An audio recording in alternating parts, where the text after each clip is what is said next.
2. In today's video, we are going 1 year later with the iPhone 15 Pro Max and 15 Pro. This is my honest user experience. Now, in the beginning, there was a lot of false narrative and controversial videos that unfortunately got a lot of views on YouTube, which is the reason they were made.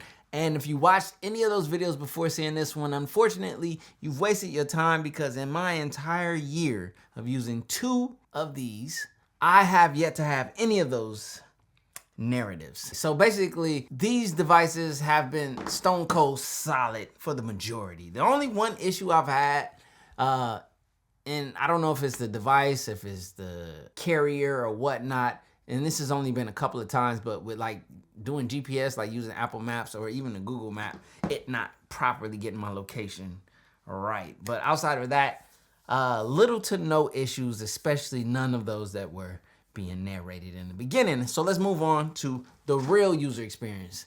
Using these devices, especially this one, every single day for an entire year. This one is my second line, and once the S24 Ultra and Z Fold 6 was released, it kind of got, knocked out of the lineup. Yeah, that's essentially how it went down for this entire year. Now, the iPhone is absolutely not perfect. No phone is, right? Essentially, there are some areas where the iPhone could improve. We're gonna get into my wish list in the near future. But what I wanna say is that one thing that is consistent across all iPhones, especially the models that are supported with the latest version of this, is iOS and the software experience. Once you've tried one iPhone, you've essentially tried them all to a degree, except for these are Pro models, right? And there are a few separating factors that make these Pro models stand out from the typical iPhone. So what is the point of the Pro model iPhone if every iPhone can run the latest iOS? It's a similar experience, right? Well, honestly, for some, it's the cameras. For others, it's the high-powered processors that these get, which separate them from the others. And there are also other features such as Apple ProRes Log, and the build quality on these definitely differentiates them from the other iPhone models. Speaking of, let's get into it. This is my 15 Pro Max, absolutely 1 year later, with those titanium aluminum sidings, this frosted glass back, that new 5X, telephoto lens, this somewhat durable glass, which I've actually managed to scratch on the front lower portion. But all in all, if you look at this device up close and in person, 1 year later, this build quality, this durability has held up, contrary to the false narratives from the beginning, right? And if you take a look at the 15 Pro, which has been absolutely 100% caseless, the 15 Pro Max was caseless 98% of the time. I've recently gotten to like these thin aramid fiber cases, but you look at this bad boy, my front panel glass is flawless. My titanium colored aluminum fused sidings are flawless. My rear frosted glass, flawless. Camera glass, like top tier. Like, these things were built to last. And yes, I've dropped both of these devices in different situations. Thankfully, not in the worst situations, right? Yeah. All in all, I am 100% satisfied with the build quality and durability of the iPhone 15 Pro as well as the 15 Pro Max. Definitely gets my stamp of approval. So now let's talk about these Samsung displays, right?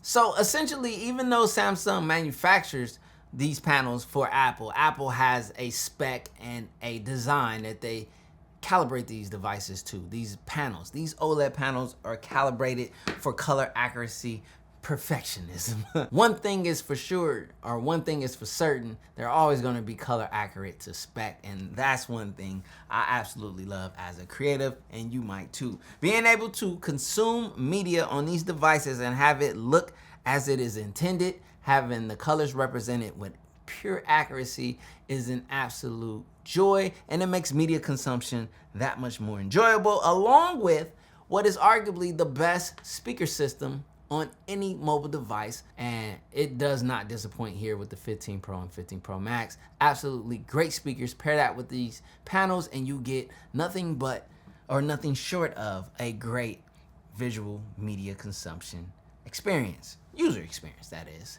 So every movie and video you choose to look at on these panels looks absolutely amazing. HDR content. Every song played on speaker, every movie played through these speakers, every, audio, whether audio book or, podcast, sounds great and amazing on these devices. And, you can go for AirPods and get that extra ecosystem experience as well. But I'm just saying the speakers are good and so are these front panel OLED displays. Amazing. Shout out to Apple for doing what they do with the iPhone. Some people hate on it. Hey, keep hating. Just keep your hate over there, player. I mentioned that they are manufactured by Samsung. Okay, so another quality feature about the Pro models, more the 15 Pro Max than the 15 Pro, is battery life, battery sizing. Obviously, the 15 Pro Max is gonna have the massive, more effective, more longevity versus the 15 Pro, which is smaller. And the thing is, the 15 Pro has Pro features in a small, compact body. So this battery life for heavy users, which I don't think any battery life satisfies heavy users. Just carry a charger, please. It may not be, superb. It's gonna be fair. But the 15 Pro Max is continuing its legacy from the 13 Pro Max to the 14 Pro Max to the 15 Pro Max. Battery life is absolutely phenomenal.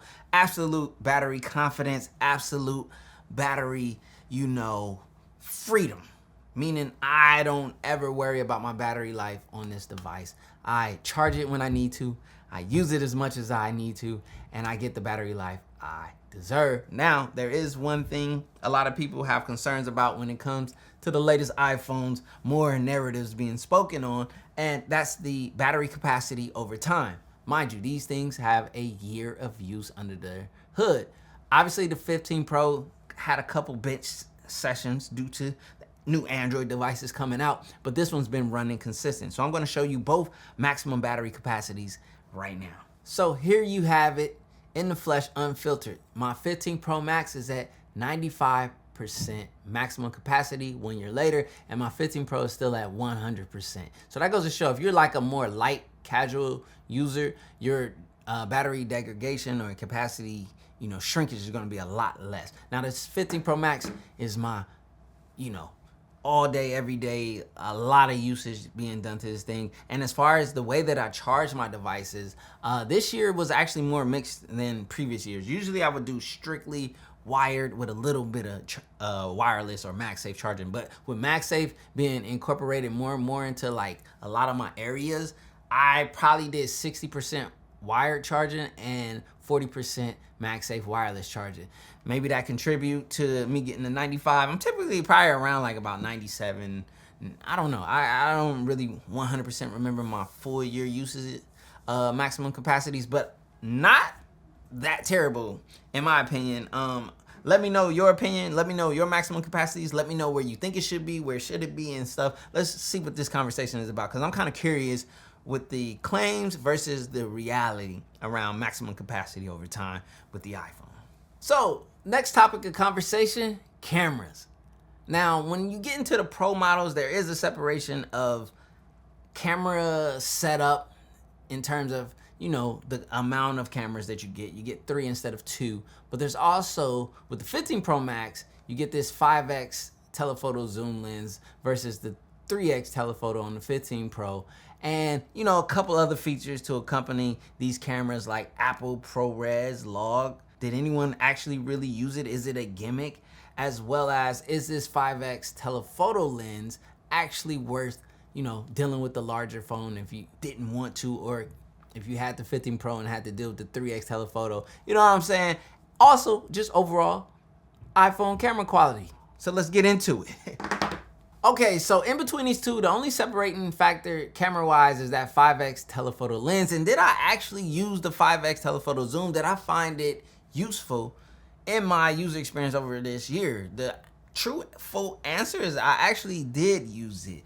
But what I want to clarify is if I had the 15 Pro and I had to just deal with using only a 3x reach and telephoto lens, because that's what I had on this phone, that's what I would use and I would be fine with that. But since this device, when I needed reach, had the 5x telephoto with that extra reach and the quality maintained due to the nice megapixel count and just a nice overall lens, I enjoyed it when I needed it, when I needed the extra reach. Sometimes when you're trying to capture certain moments, getting all up close to that moment disrupts the moment, sticking back and getting the 5x. And I'm not talking about no creep stuff, you know what I'm saying? I'm talking about reasonable usage with your camera, but that 5x came in clutch.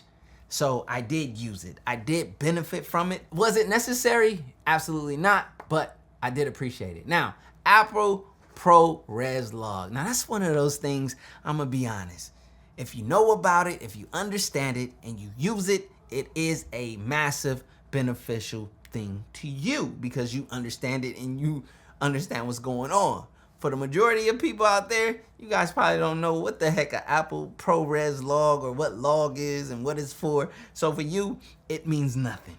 It's a gimmick for you. But for those who actually take advantage of the Apple ProRes log video capabilities on here, it's absolutely clutch because this takes this regular phone camera or regular phone video and steps it up into a totally different category, which is more in the professional cinema video category, which is absolutely clutch for those who understand it and use it, which is why we're gonna move on past it. So, camera quality, give you guys some camera shots, show you guys what these things can do, and we'll move on.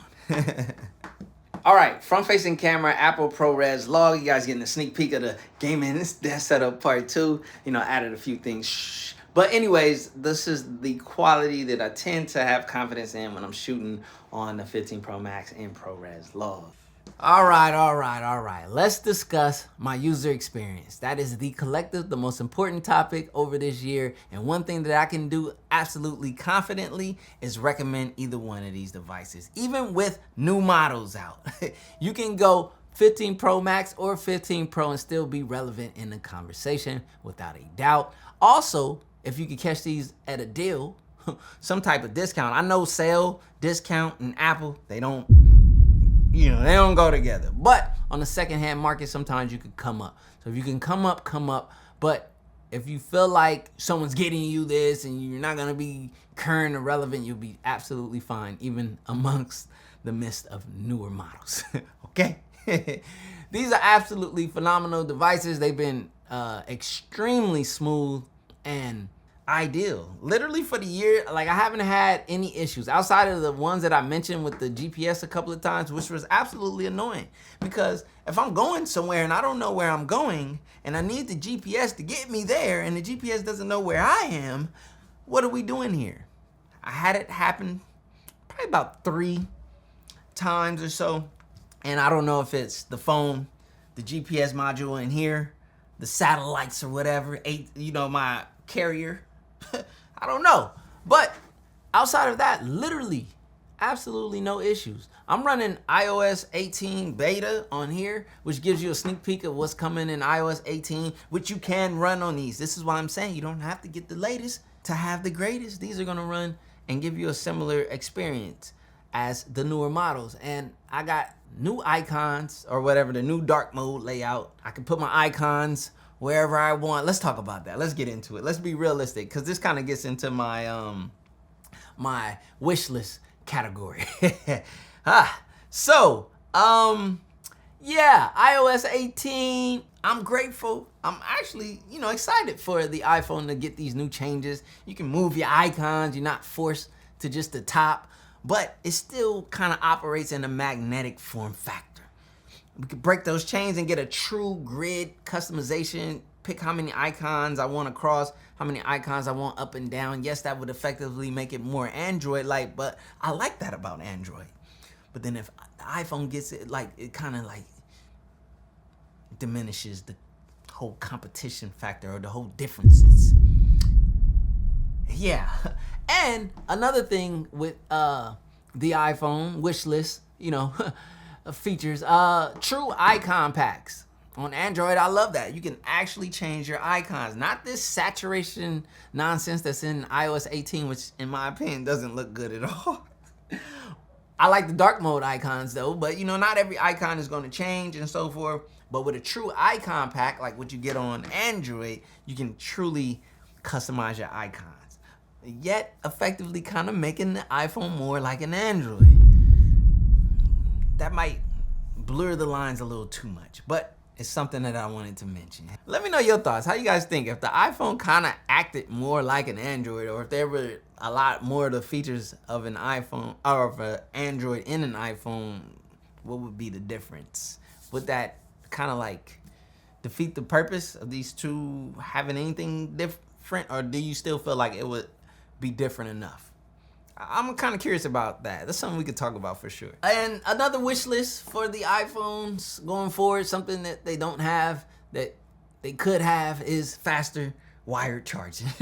I'm not so crazy about wireless charging being super fast. I mean, it's nice if it is, but wired charging being faster. And the reason why I say that, because I have a Z Fold 6, which isn't even like a device that should be charging faster than my iPhone, but it does.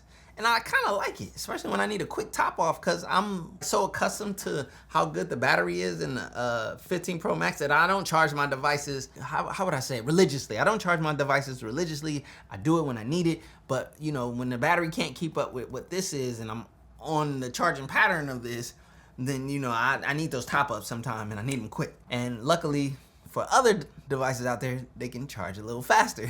So maybe these can too in the future. All right, Tim? Apple.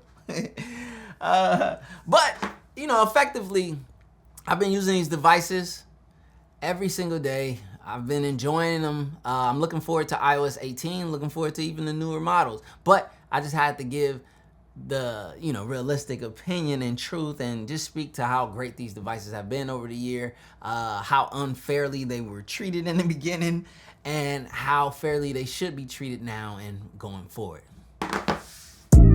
I rise and I wake and I gotta go get it. I'm making my bed and it's straight to the digits. Nope. Listen. Before y'all start, calling me an Apple sheep and all that. I know you Android people is watching. I don't even know why y'all watch iPhone videos to get mad and fuss and get mad at someone for talking about why y'all over here? But, you know what I'm saying? Listen, everyone knows my preference. I have a preference. But I never let that preference get in the way of me experiencing all tech, But I do have a preference. I stick around at the top big three. I call them the big three. Apple, Samsung, Google. I stick around those devices, and those are like what fall within my preference. And obviously there can only be one out of the three that I prefer the most, and I'm biting the fruit. Up a joke cause this is acidic, so I take a shot with the lemon and ginger. Look in the mirror like, yeah, I'm that. Look in the mirror like, I'm fitted. Looking outside like the world is all mine. Look in the mirror like, go get it. I gotta get to the scene, I gotta get to the bag now. I can't be chasing on these. They getting they feeling and dragged down. That's why they just crash out. Stuck in the cell and it's man down. Life getting gone in a flash now. Fitting in, I'ma stand out.